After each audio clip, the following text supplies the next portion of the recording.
Hello friends, आज की video में हम बात कर रहे हैं ह्यूमन एक्सक्रीटरी सिस्टम की, जिसमें हम देखेंगे ऐसे पॉइंट्स जहां से नीट और एम्स के एग्जाम में क्वेश्चन पूछे जाता है। तो आज हम बात करेंगे नेफ्रॉन के स्ट्रक्चर की। आगे वीडियो में हम देखेंगे इसकी कंप्लीट डिटेल्स। तो देखिए, नेफ्रॉन के दो पार्ट होते हैं, ग्लोमेरुलस एंड रीनल ट्यूब्यूल। तो रीनल ट्यूब्यूल के भी कई सारे पार्ट्स होते हैं, जैसे कि Bowman capsule, PCT, loop of Henle, DCT and collecting duct. तो जिनकी हम बारी बारी बात करेंगे। देखिए, सबसे पहले हम बात करते हैं ग्लोमेरुलस की। तो ग्लोमेरुलस एक गुच्छे नुमा पार्ट होता है, जिसे हम कहते हैं टफ्ट ऑफ कैपिलरीज, यानी कि कैपिलरीज का गुच्छा। तो जिस तरह हमारे बॉडी के सारे ऑर्गन्स में एक आर्टरी जाती है ब्लड को लेकर, उसी तरह हमारी किडनी में भी एक आर्टरी आती है जिसे हम कहते हैं रीनल आर्टरी, जिसके शुरुआती पार्ट को हम कहते हैं अफ्रेंट आर्ट्रियोल एंड उसके बाद के पार्ट को हम कहते हैं इफ्रेंट आर्ट्रियोल। तो देखिए, अफ्रेंट, ए मीन्स अराइव यानी कि आने वाली, एंड ई मीन्स एग्जिट यानी कि जाने वाली। आने वाली आर्टरी को अफ्रेंट आर्ट्रियोल एंड जाने वाली आर्टरी को इफ्रेंट आर्ट्रियोल, और इसके बीच के पार्ट को हम कहते हैं ग्लोमेरुलस। तो जहां से जितना भी इसमें ब्लड आता है, ब्लड के साथ जितने भी वेस्ट प्रोडक्ट होते हैं, वो सभी छन कर हमारे बाउमैन कैप्सूल में आ जाते हैं। तो देखिए, जो हमारी अफ्रेंट आर्ट्रियोल होती है, इसके लूमेन का साइज थोड़ा बड़ा होता है, जबकि इफ्रेंट आर्ट्रियोल के लूमेन का साइज छोटा होता है, जिसके कारण इन दोनों के बीच में एक प्रेशर क्रिएट हो जाता है और जो भी लिक्विड यहाँ पे आता है वो छनकर बाउमैन कैप्सूल में आ जाता है। ये है हमारा बाउमैन कैप्सूल। इस बाउमैन कैप्सूल में सारा लिक्विड आ जाता है। तो लिक्विड जो आता है वो आता है पोडोसाइट्स के द्वारा। तो यहाँ पे हमारे पोडोसाइट्स पाई जाती हैं, जो कि छलनी की तरह वर्क करती है। तो इस पे क्वेश्चन पूछा जाता है, पोडोसाइट्स ये छलनी की तरह वर्क करती हैं। तो बाउमैन कैप्सूल में लिक्विड आ जाता है, जो कि आगे जाकर PCT means proximal convoluted tubule. Proximal means पास वाली, कन्वोल्यूटेड मीन्स उलझी हुई, ये सभी उलझी हुई होती है, एंड ट्यूब्यूल। फिर इसके बाद होता है लूप ऑफ हैनले। तो लूप ऑफ हैनले में भी दो पार्ट होते हैं, डिसेंडिंग लिम्ब यानी कि नीचे आने वाला लिम्ब, एंड असेंडिंग लिम्ब, ऊपर जाने वाला लिम्ब। तो असेंडिंग लिम्ब के भी दो पार्ट होते हैं, एक होता है थिन यानी कि पतला पार्ट नीचे वाला, और थिक पार्ट यानी कि मोटा पार्ट ऊपर वाला। एंड लास्ट में होता है डीसीटी। पीसीटी की तरह डीसीटी भी होता है, जिसे हम कहते हैं distal convoluted tubule. Distal means D means दूर वाला, कन्वोल्यूटेड ट्यूब्यूल। एंड लास्ट में आता है कलेक्टिंग डक्ट। तो इस तरह हमारा लिक्विड पार्ट जो होता है वो बाउमैन कैप्सूल से होता हुआ, पीसीटी से होता हुआ, लूप ऑफ हैनले से, डीसीटी से होता हुआ कलेक्टिंग डक्ट में आ जाता है। और बीच में इसमें जितने भी हमारे लिए जरूरी मिनरल्स, विटामिन्स, प्रोटीन्स होते हैं, सभी को एब्जॉर्ब कर लिया जाता है। तो देखिए, जो हमारी आर्टरी होती है इफ्रेंट आर्ट्रियोल, वो आगे जाकर असेंडिंग लिम्ब के साथ नीचे उतरती है और एक लूप बनाकर वापस चली जाती है। इसे हम कहते हैं वासा रेक्टा। तो इसका काम क्या होता है? इसका काम होता है लूप ऑफ हैनले से जितने भी जरूरी प्रोडक्ट्स हैं उन सभी को एब्जॉर्ब कर लेना।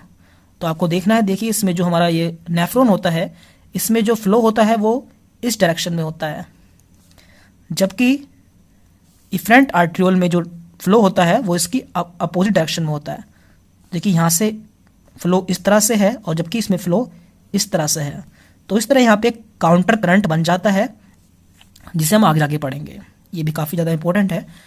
तो देखिए, नेफ्रॉन भी दो तरह के हमारी बॉडी में पाए जाते हैं, cortical nephrons and juxta glomerular nephron. तो कोर्टिकल नेफ्रॉन का जो लूप ऑफ हैनले होता है वो काफ़ी छोटा होता है, और ये हमारी बॉडी में या हमारी किडनी में 85% पाए जाते हैं। जबकि एक होते हैं जस्टा ग्लोमेरुलर नेफ्रॉन, जो कि जिनका लूप ऑफ हैनले काफ़ी लंबा होता है, और वो हमारी बॉडी में या किडनी में 15% पाए जाते हैं। तो मेन रोल जो होता है वो जस्टा ग्लोमेरुलर नेफ्रॉन्स का होता है एब्जॉर्प्शन के लिए। तो इस तरह हमने इसके मेन स्ट्रक्चर्स देख लिए हैं, मेन पॉइंट्स देख लिए हैं जहां से क्वेश्चन पूछे जाते हैं। यूरिन फॉर्मेशन के 3 स्टेप होते हैं। पहला स्टेप है ग्लोमेरुलर फिल्ट्रेशन, सेकंड स्टेप है रीएब्जॉर्प्शन, एंड थर्ड स्टेप है सिक्रेशन। तो जिनकी हम बारी बारी डिटेल स्टडी इस वीडियो में करेंगे। तो पहले हम जान लेते हैं ग्लोमेरुलर फिल्ट्रेशन क्या होता है। जैसा कि आप जानते होंगे, हमारे ब्लड में सेल्स एंड प्लाज्मा पाई जाती है। तो जो हमारा ब्लड इस आर्टरी में आता है, उसमें से केवल प्लाज्मा वाला पार्ट इस बाउमैन कैप्सूल में फिल्टर होकर आ जाता है, और उसमें प्रोटीन नहीं होती है। तो आपको याद रखना है जो पार्ट प्लाज्मा का इस बाउमैन कैप्सूल में आता है उसमें प्रोटीन नहीं आती है, क्योंकि इस पे क्वेश्चन पूछा जाता है। देन इसके बाद होता है रीएब्जॉर्प्शन। तो जो भी चीज़ें हमारे बाउमैन कैप्सूल या नेफ्रॉन में आ जाती हैं उसमें कई चीज़ें ऐसी होती हैं जो हमारे बॉडी के लिए ज़रूरी होती हैं, जैसे कि विटामिन, ग्लूकोज, मिनरल्स, तो उन्हें रीएब्जॉर्ब करना जरूरी है। तो सेकेंड स्टेप में उन्हें रीएब्जॉर्ब कर लिया जाता है। एंड लास्ट होता है सिक्रेशन। तो जो चीज़ें बेकार होती है उन्हें सिक्रीट कर दिया जाता है इस लास्ट स्टेप में। तो देखिए अब इसे डिटेल में समझने की कोशिश करते हैं। जैसे कि आप जानते होंगे हमारी बॉडी में टोटल 5 लीटर ब्लड पाया जाता है, जिसका 1/5 पार्ट या फिर 1200 ml ब्लड हमारी किडनी से पर मिनट फिल्टर होता है, जिस प्रोसेस को कहते हैं फिल्ट्रेशन या फिर अल्ट्रा फिल्ट्रेशन। तो देखिए इसे समझने की कोशिश करें तो हम इस पार्ट को थोड़ा जूम कर लेते हैं। तो यहाँ पे हमने इसे जूम कर लिया है। तो देखिए सबसे ऊपर इसमें होती है कैपिलरीज की सेल। जो आप देख रहे हैं ये आर्टरी जो इसमें कैपिलरीज है, यहाँ पे इसकी सेल्स को दिखाया गया है, जिनके बीच में थोड़ी थोड़ी गैपिंग पाई जाती है। और इनकी जो नीचे की लेयर होती है उसे कहते हैं एंडोथीलियम। और इनके नीचे पाई जाती है बेसमेंट मेम्ब्रेन, जिनके नीचे होती है पोडोसाइट्स, जो कि बाउमैन कैप्सूल की सेल होती है और फिल्ट्रेशन में हेल्प करती है, क्योंकि इनके बीच में थोड़ी थोड़ी सी गैपिंग पाई जाती है, जिसे कहते हैं फिल्ट्रेशन सिल्ट। तो देखिए जितना भी प्लाज्मा होता है उसमें से प्रोटीन को छोड़कर बाकी सभी लिक्विड हमारे बाउमैन कैप्सूल में आ जाता है, जिसे हम कहते हैं अल्ट्रा फिल्ट्रेशन। जैसे कि हमने बताया था हमारी किडनी में प्रति मिनट 1200 ml ब्लड आता है, लेकिन उसमें से केवल 125 ml ब्लड ही फिल्टर होकर बाउमैन कैप्सूल में आता है, जिसे हम कहते हैं GFR। तो ऐसा क्यों होता है तो इसे भी जान लेते हैं। तो जैसे कि आप जानते होंगे हमारे ब्लड में 55% प्लाज्मा एंड 45% सेल्स होती है। तो जैसा कि हमने बताया था सेल्स तो हमारे बाउमैन कैप्सूल में आती नहीं है, केवल प्लाज्मा आता है, और प्लाज्मा से भी कुछ ही पार्ट हमारे बाउमैन कैप्सूल में आता है। इसलिए इसका जो क्वांटिटी है वो इतनी कम हो जाती है। केवल 125 ml ही जो है ब्लड हमारे किडनी में या फिर नेफ्रॉन में आता है। तो इस तरह से देखें तो हमारा 180 लीटर ब्लड पर डे हमारे नेफ्रॉन में आता है। तो इसे रीएब्जॉर्ब भी करना जरूरी है। अगर ऐसा ना होगा तो हमारा जो यूरिन है वो 180 लीटर बनेगा, तो इसलिए इसे रीएब्जॉर्ब करना जरूरी है। तो रीएब्जॉर्ब करने के बाद जो बचता है वो होता है 1.5 लीटर या फिर 1.5 लीटर, जिसे कहते हैं यूरिन, जो कि सीक्रेट हो जाता है। तो ये पूरा प्रोसेस होता है।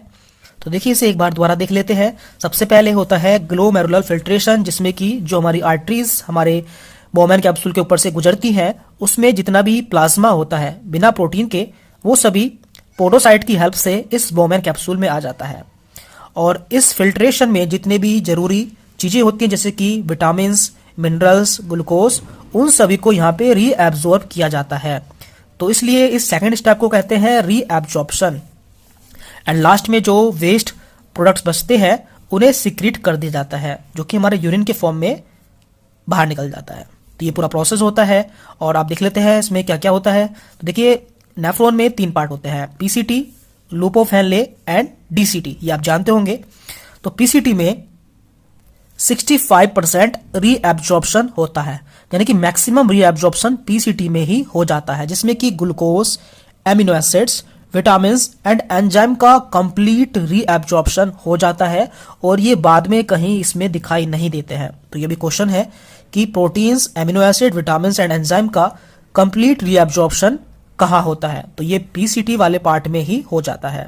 एंड इसके बाद लूप ऑफ हेनले में वाटर का रीएब्जॉर्प्शन हो जाता है, इसकी डिसेंडिंग लिंक में एंड असेंडिंग लिंक में Na एंड Cl यानी कि सोडियम एंड क्लोराइड का रीएब्जॉर्प्शन हो जाता है।